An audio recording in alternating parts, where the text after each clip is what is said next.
સુરતમાં વારંવાર કારમાં આગની ઘટનાઓ બની રહી છે, ત્યારે વેસુમાં થારમાં અચાનક આગ ફાટી નીકળતા ભાગદોડ મચી હતી.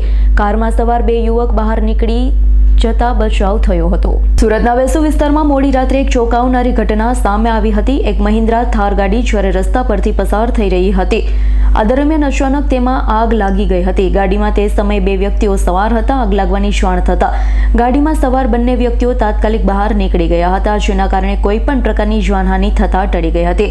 જોકે આગ એટલી વિકરાળ હતી કે જોતજોતામાં ગાડીના આગના ભાગમાં બોનેટને સંપૂર્ણપણે લપેટમાં લઈ લીધું હતું. વાહન સળગતું જોઈ આસપાસના સ્થાનિકોનું મોટું ટોળું ઘટના સ્થળે એકઠું થઈ ગયું હતું.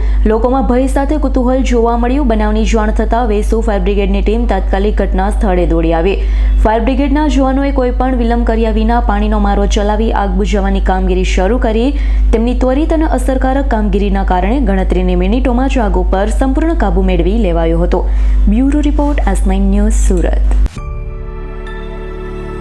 અમારી તમામ માહિતીથી અપડેટ રહેવા માટે જોડાયેલા રહો S9 ન્યૂઝ સાથે.